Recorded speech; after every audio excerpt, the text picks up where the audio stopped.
Bismillahirrahmanirrahim. Assalamualaikum warahmatullahi wabarakatuh. Hamdan lillah, sholatan wa salaman ala rasulillah wa ala alihi wa sahbihi wa man tabi'a sabilah ma ba'da. Insyaallah pagi ini kita akan membaca dan mengulas beberapa kalimat hikmah yang kita ambilkan dari Kitab Al-Hikam Al-Athaiyah. Kita pada pagi ini punya kelanjutan sebenarnya dengan hikmah yang kemarin, masih berkaitan seputar syukur dan nikmat.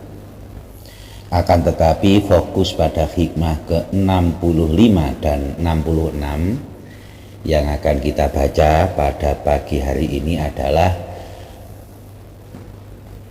upaya kita untuk introspeksi atas nikmat yang diberikan oleh Allah kepada kita dan kewaspadaan kita agar kita senantiasa berhati-hati dengan apa yang disebut istidraj dari Allah Subhanahu wa Ta'ala. Allah memberikan nikmat yang banyak sementara kita lalai. Kita lebih sering kufur daripada syukur dan itu menyebabkan istidraj. Setidak-tidaknya fokus itulah yang akan kita elaborasi dan kita usahakan untuk menyelami dari hikmah ke-65 dan 66. Mari kita mulai teman-teman. Saya akan langsung membaca dan menyambung hikmah ke-65. Kita sambung langsung dengan ke-66 secara bersambung langsung ya, membacanya disambung langsung walaupun agak sedikit panjang. Kita mulai, mari kita membaca dan kita perhatikan matan Al-Hikam Al-Athaiyah di depan kita. Bismillahirrahmanirrahim. Subhanaka la ilma lana illa ma 'allamtana innaka antal alimul hakim. Qala al-musannif Ibnu Athaillah Sakandari, khuf min wujudi ihsanihi ilaika wa dawami isaatika ma'ahu ayyakuna dzalika istidrajan laka sanastadrijuhum min haitsu la ya'lamun. Itu hikmah ke-65. Kita terlebih dahulu terjemahkan. Khuf min wujudi isanihi ilaika, waspadalah dirimu terhadap karunia Allah kepadamu, kebaikan Allah kepadamu, nikmat-nikmat Allah yang selalu tiba datang kepadamu. Wa dawami isaatika ma'ahu, dan terus menerusnya buruknya engkau kepada Allah. Khawatir, waspada apa? Ayyakuna dzalika istidrojan laka. Khawatir dan waspadalah itu adalah istidraj dari Allah, tipu daya dari Tuhanmu atas engkau yang tidak engkau sadari. Istidraj. Sanastadrijuhum min haitsu la ya'lamun. Kami akan mengistidraj mereka min haitsu la ya'lamun, dengan cara yang mereka tidak sadari, dengan cara yang mereka tidak ketahui. Kita lanjutkan hikmah ke-66 sebagai kelanjutan dan sambungannya, karena ini salah satu bentuk istidraj. Min jahlil murid ayati al-adab, kebodohan seorang murid, kebodohan orang yang berharap sedang suluk di jalan Allah.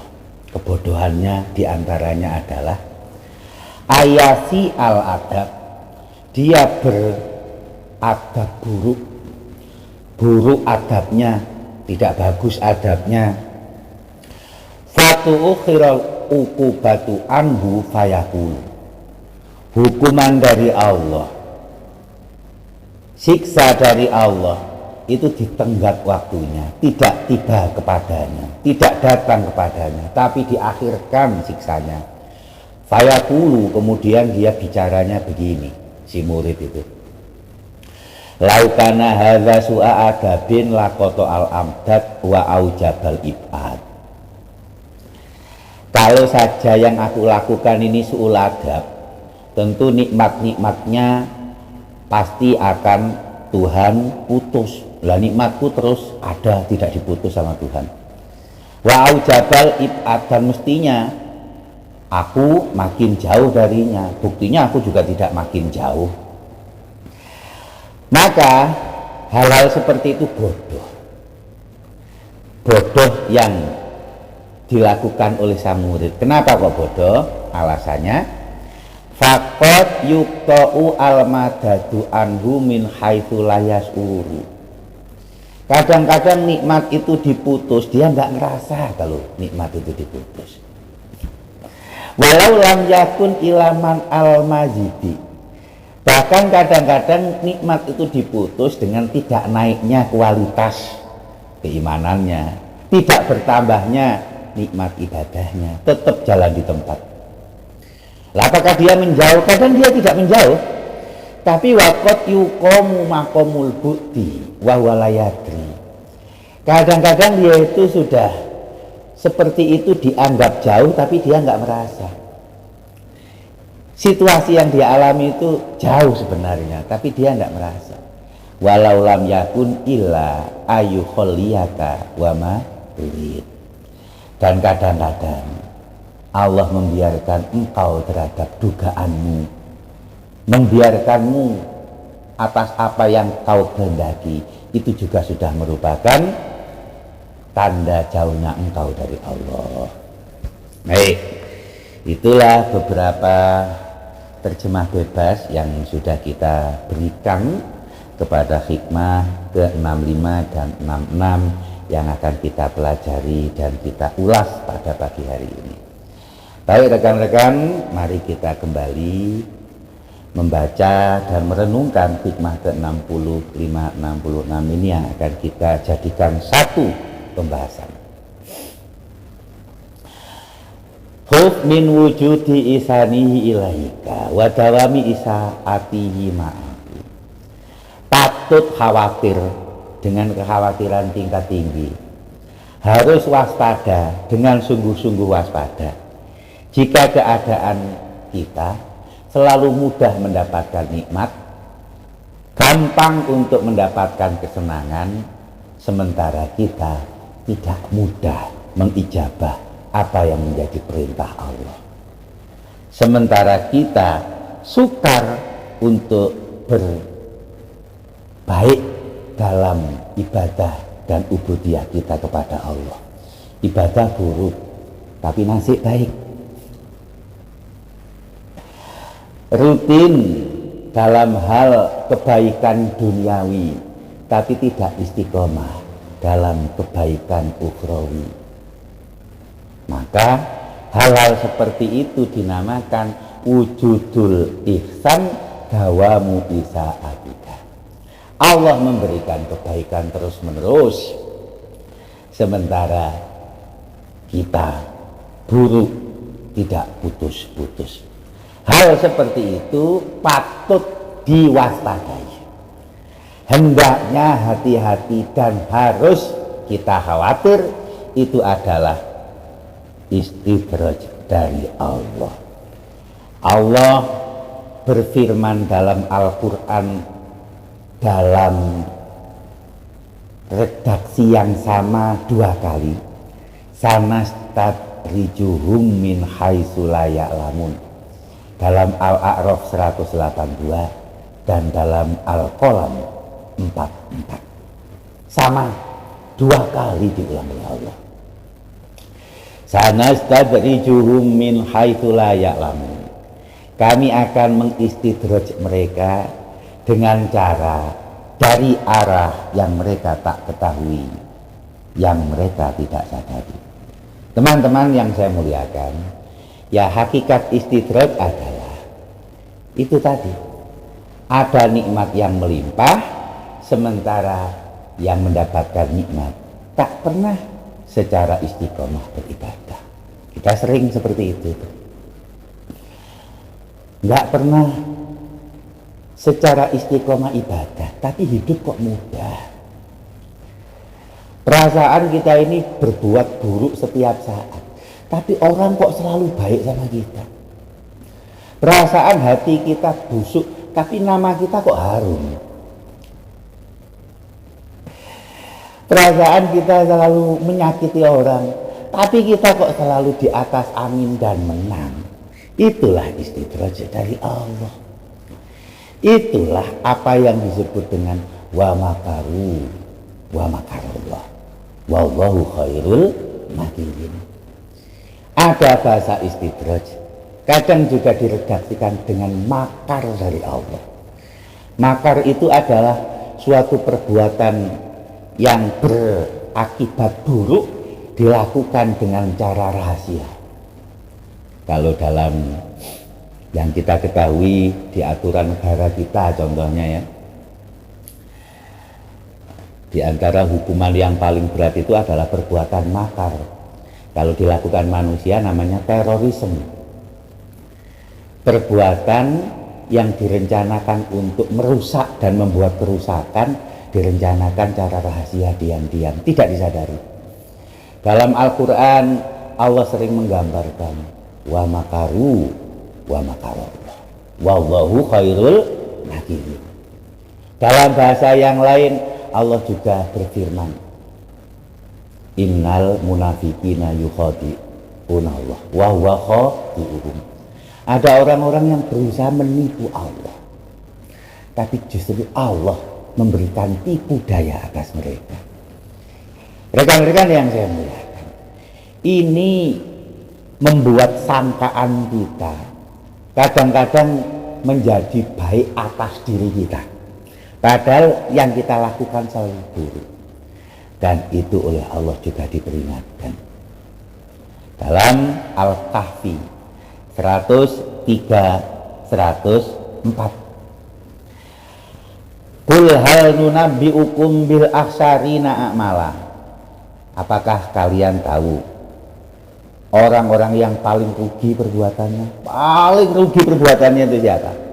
Alladzina dhalla sa'yuhum fil hayatid dunya wa hum yahsabuna annahum yuhsinuna sun'a.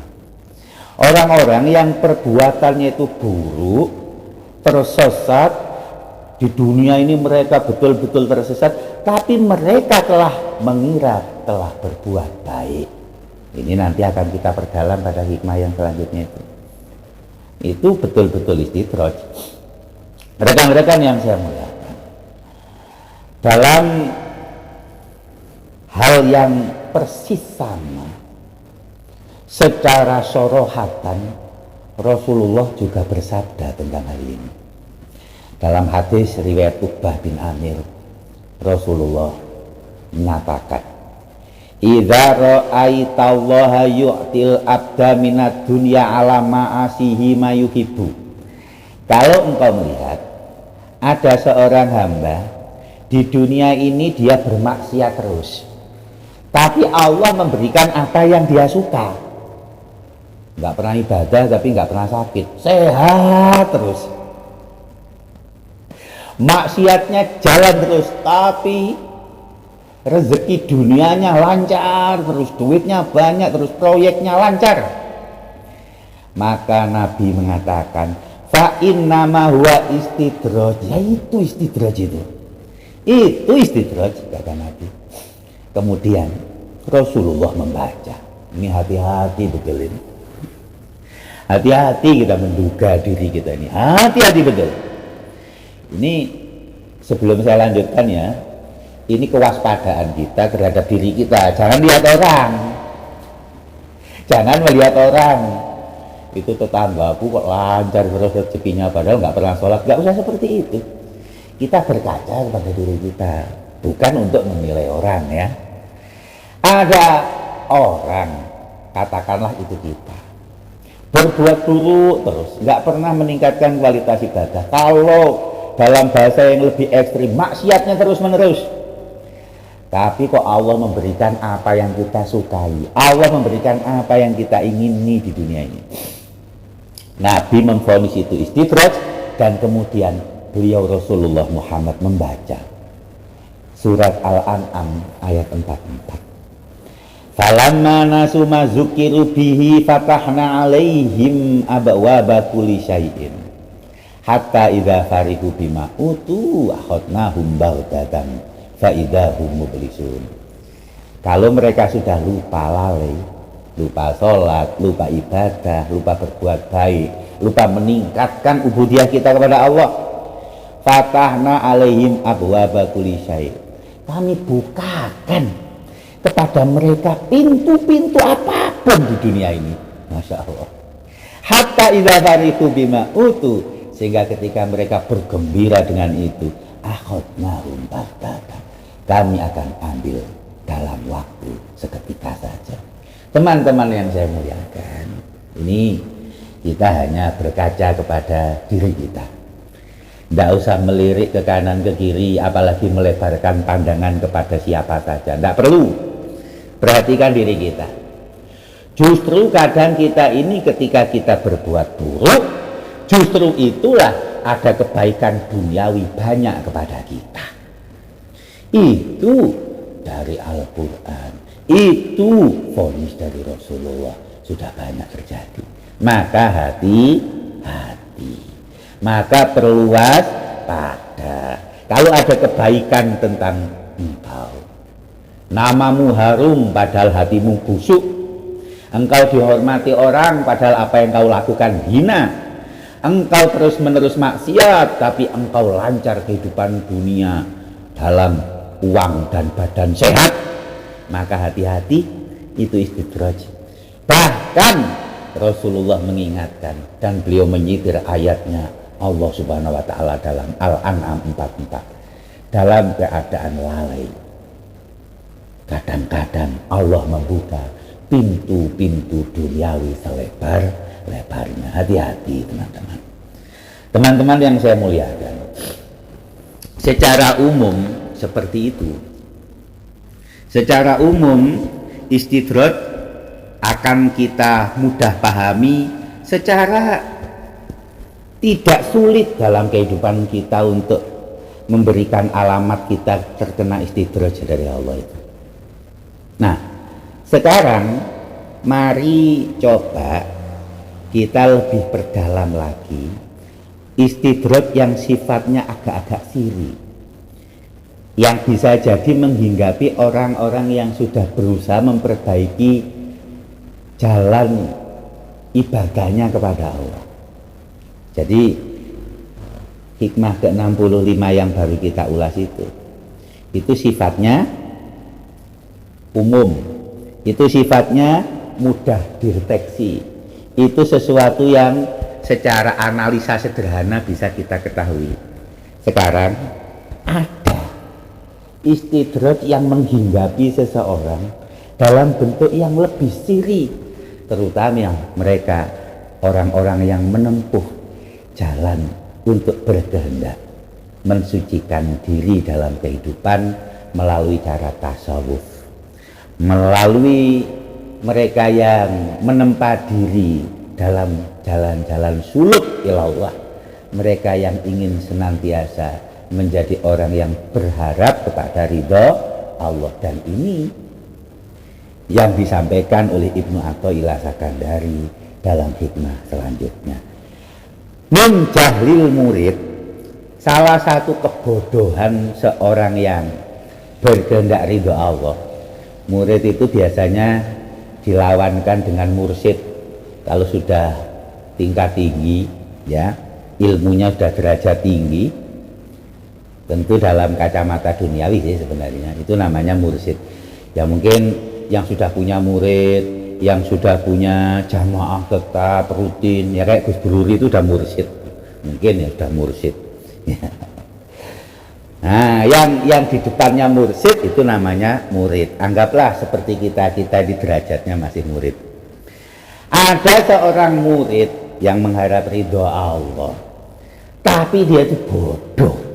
Apa bodohnya? Salah satu bentuk bodohnya begini.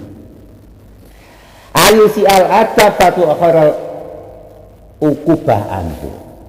Dia itu suul adab, tetapi azab tidak tiba kepadanya, azabnya enggak datang, ya baik-baik saja. Padahal suul adab terutama kepada Allah. Fayaqulu law kana hadza suul adab laqatu alam dat.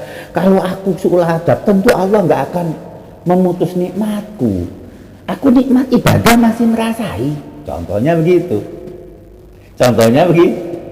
Nikmat ibadah aku masih merasai, aku masih agak istiqomah, lumayan istiqomah. Wa aujabal ibad.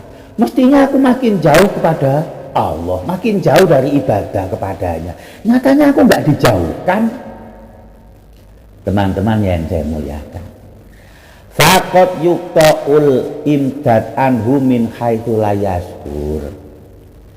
Kadang-kadang nikmat, bahkan nikmat batin itu oleh Allah diputus, tapi kita enggak merasa. Hati-hati. Ini secara khusus istidraj yang sirri. Ini cara khusus adalah istidraj yang sifatnya bukan istidraj duniawi, bukan. Contohnya begini, kita ini mudahnya beginilah ya, contoh mudah saja. Ini mohon maaf, tapi terus terang saya katakan, penyakitnya kita. Saya buat contoh mudah.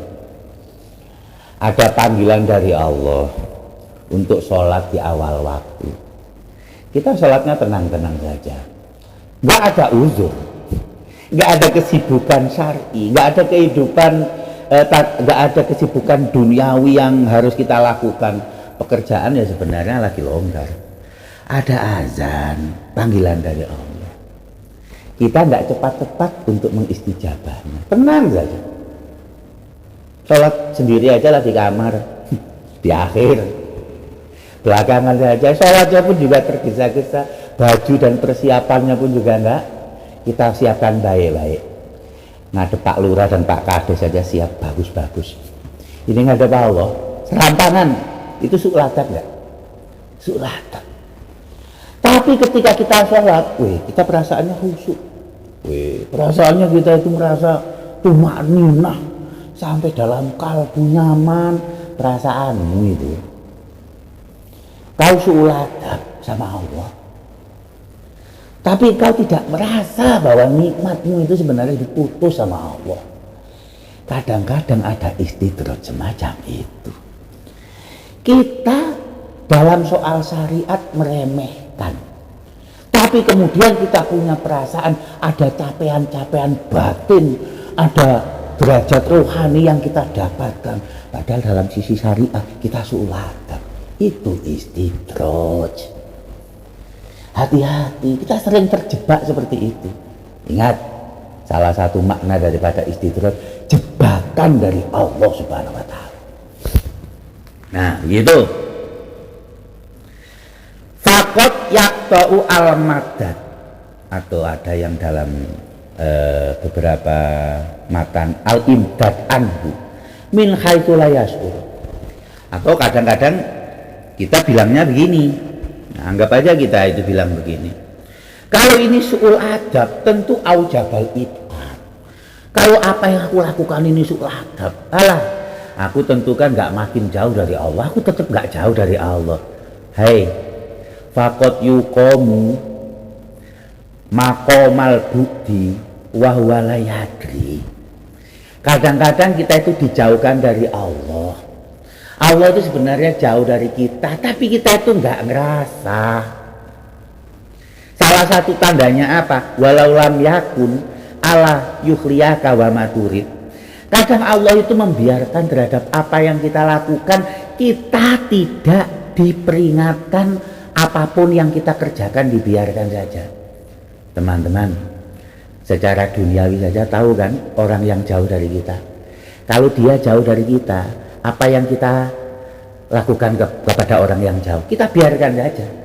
Dia mau melakukan apa aja, kita biarkan orang jauh. Tapi kalau orang dekat, tapi kalau seseorang itu dekat sama kita, sedikit-sedikit kita peringatkan. Kalau perlu, ada anak kita yang kita sayangi itu, Kita cubit kadang-kadang.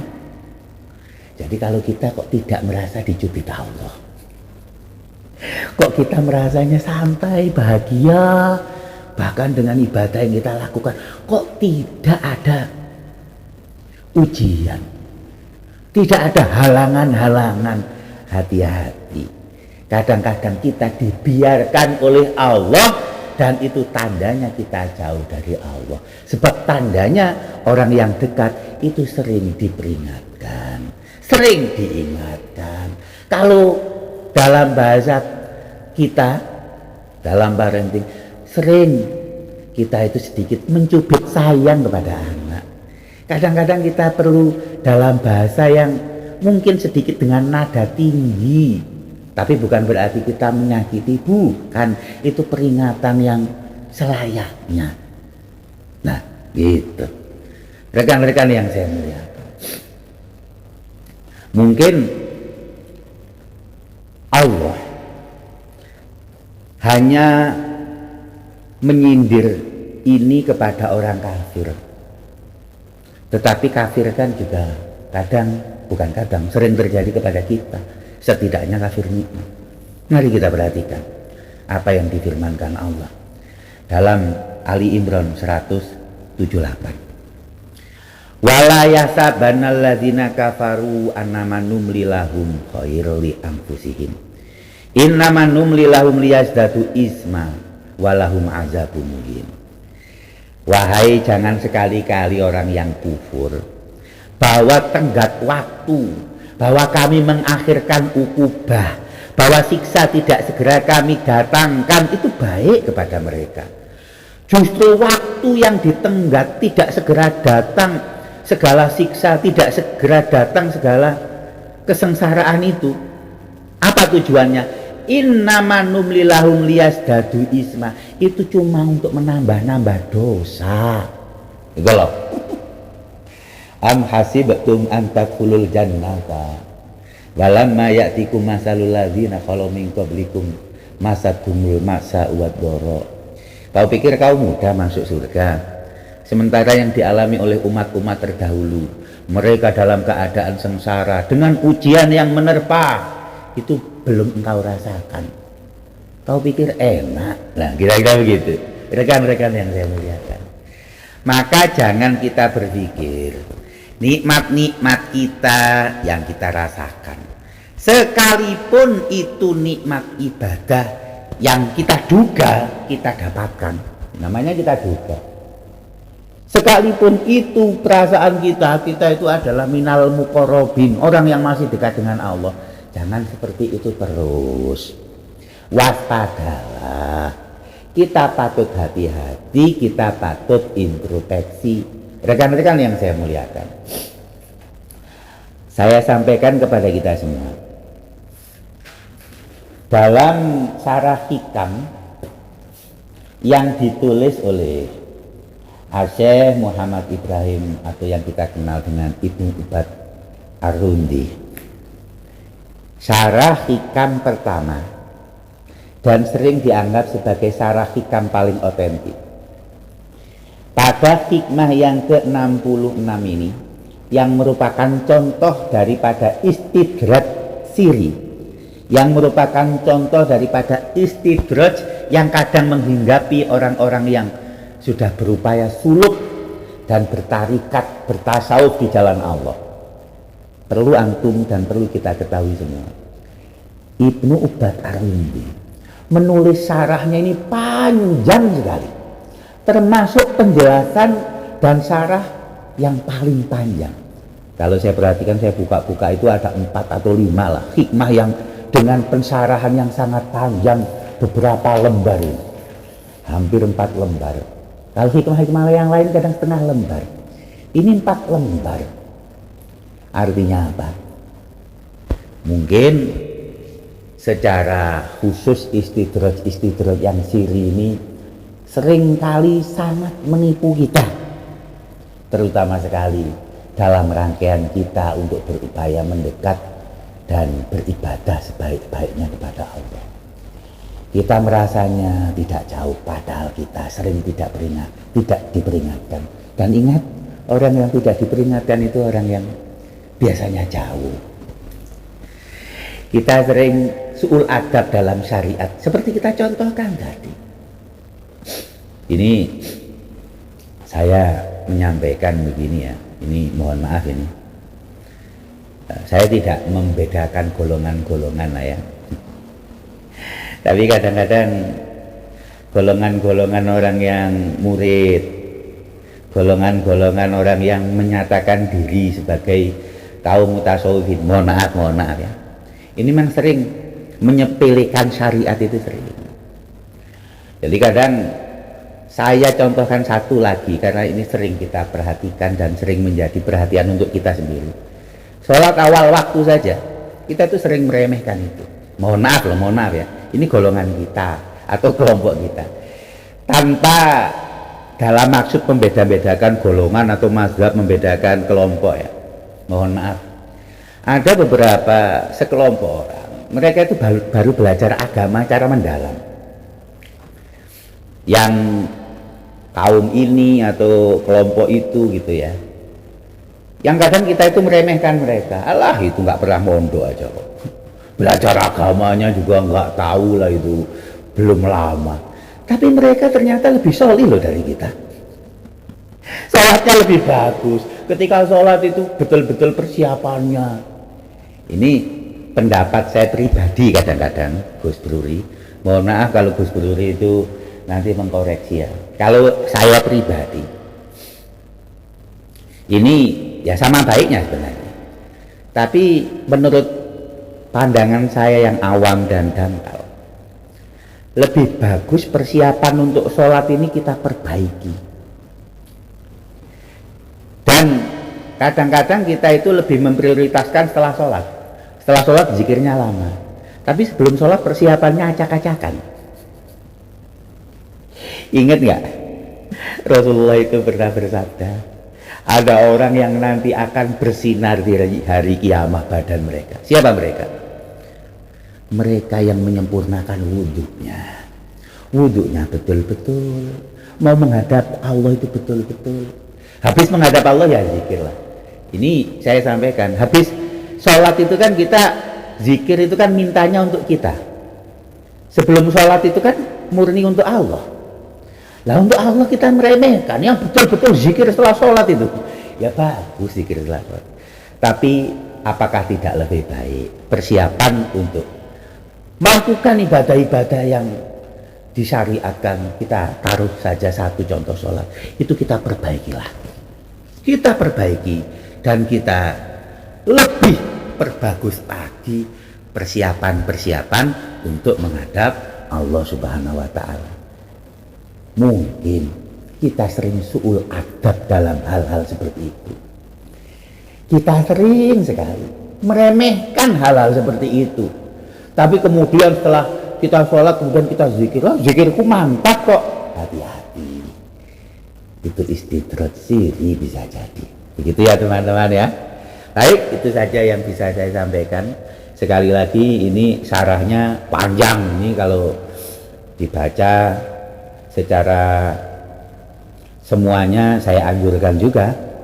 Pak Haji Akbar kan pasti punya waktu ya, dibacalah itu syarah 4 lembar khusus hikmah yang ke-64 ini tentang istidrat siri, agar kita lebih berhati-hati lagi, lebih waspada, mawas diri, tidak menganggap kita telah meraih derajat ruhani, apalagi menganggap kita telah baik.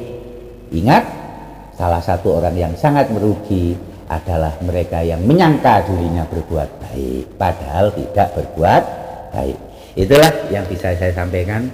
Tentu banyak kurang, khilaf dan salah, saya mohon maaf. Segala kesempurnaan dan kebaikan yang ada semata-mata milik Allah Subhanahu wa Ta'ala. Al-afa minkum, ihdinas siratal mustaqim. Assalamualaikum warahmatullahi wabarakatuh.